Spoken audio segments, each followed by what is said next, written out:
तो सेंट्रीपिटल और सेंट्रीफ्यूगल का जो एप्लीकेशन है, फर्स्ट एप्लीकेशन है rounding on a curved road.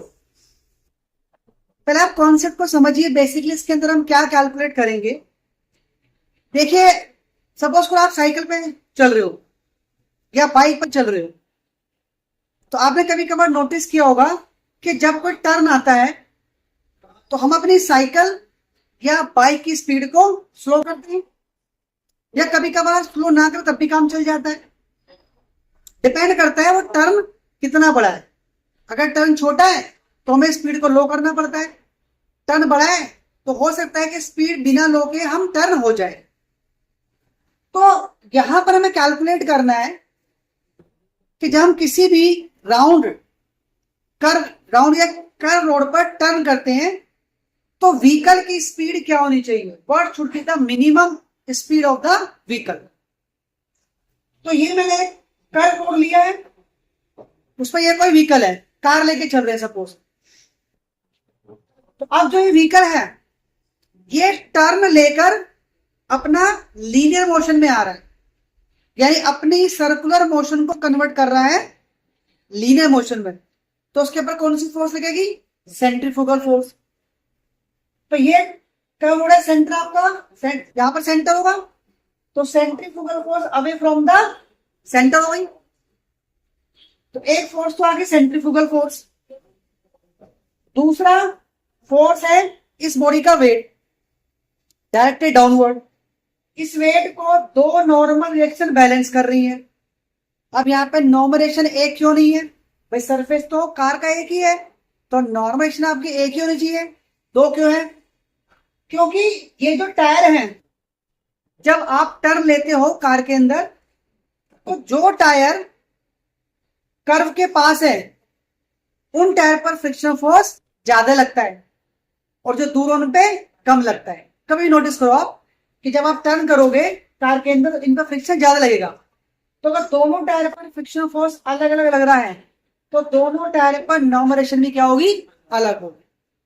Clear है, क्योंकि व्हीकल का मोशन है सर्कुलर टू लीनियर, यानी सेंट्रीफ्यूगल फोर्स आपका अवे हुआ, तो इसका मतलब अगर सेंट्रीफ्यूगल फोर्स अवे है, सेंट्रीफ्यूगल फोर्स की वजह से वो मोशन को चेंज कर रहा है सर्कुलर टू लीनियर, तो उस मोशन को जो फ्रिक्शन फोर्स अपोज करेगा वो सेंट्रीफ्यूगल फोर्स के क्या होगा, अपोजिट।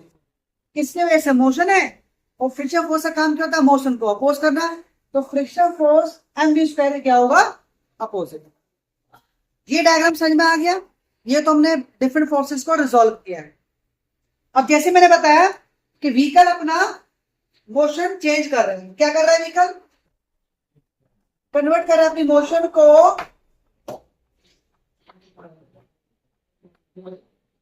Circular to linear. तो इन केस ऑफ इक्विलिब्रियम क्या होगा, अपोजिट फोर्स हो जाएगी इक्वल, R1 R2 दोनों सेम डायरेक्शन में, तो क्या हो जाएंगी ऐड, और इनके अपोजिट कौन सी फोर्स है, वेट, यानी mg। ये हमारे पास आ गई फर्स्ट इक्वेशन। उसके बाद F और F2 तो फ्रिक्शन फोर्स है, दोनों क्या है, सेम डायरेक्शन में, ऐड हो जाएंगी। और फ्रिक्शन फोर्स के अपोजिट क्या है, centrifugal force, mv square by r। ये मैंने कंडीशन ली है इक्विलिब्रियम की, यानी अपोजिट फोर्सेस को मैंने क्या कर लिया है, इक्वल। F की वैल्यू क्या होती है, म्यू r। कहां से निकाला मैंने ये, म्यू इक्वल टू क्या होता है, F upon r, coefficient of friction force. यहां से F क्या आ गया, म्यू r, कॉमन क्या आएगा, म्यू।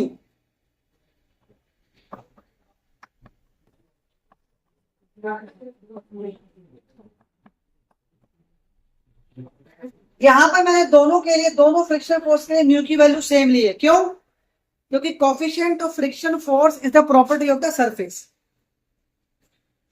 भाई कार का जो रोड का सरफेस है वो तो सेम ही है, चाहे आपका कार कहीं भी घूमे रहेगा तो रोड ही, तो इसलिए म्यू क्या है आपका दोनों केस में सेम। यहां हमारा वैल्यू सब्स्टिट्यूट कर दोगे R1 प्लस R2 क्या वैल्यू है mg, तो ये हो जाएगा mu mg equal to mg square by r। यहां से v की वैल्यू क्या आ जाएगी root of mu G R, यानी ये क्या है minimum velocity of the vehicle, यानी व्हीकल को अपनी कम से कम इतनी वेलोसिटी रखनी पड़ेगी अगर वो सेफली किसी भी कर्व रोड पर टर्न लेता है। और ये वेलोसिटी किस पर डिपेंड कर रही है radius of the curve road, वो तो बताया मैंने। कभी कभार अगर कर्व बड़ा हुआ तो हमें स्पीड कम नहीं करनी पड़ती, ऐसे टर्न ले लेते हैं। कभी कभार कर्व आपका कम हुआ तो हमें स्पीड कम करनी पड़ती है, वो आ गया आर का factor. Mu, mu means coefficient of friction force, यानी बेसिकली आ गया नेचर ऑफ सरफेस। रोड कैसा है इस पे भी डिपेंड करता है कि उससे फ्रिक्शन फोर्स कम है या ज्यादा है। और जी क्या है ग्रेविटी, वो तो एक सिग्निफिकेंट या एक बहुत इंपॉर्टेंट फंक्शन तो रहेगा ही, ग्रेविटी का इफेक्ट तो हमेशा रहेगा। तो ये वेलोसिटी या minimum velocity of the vehicle, clear.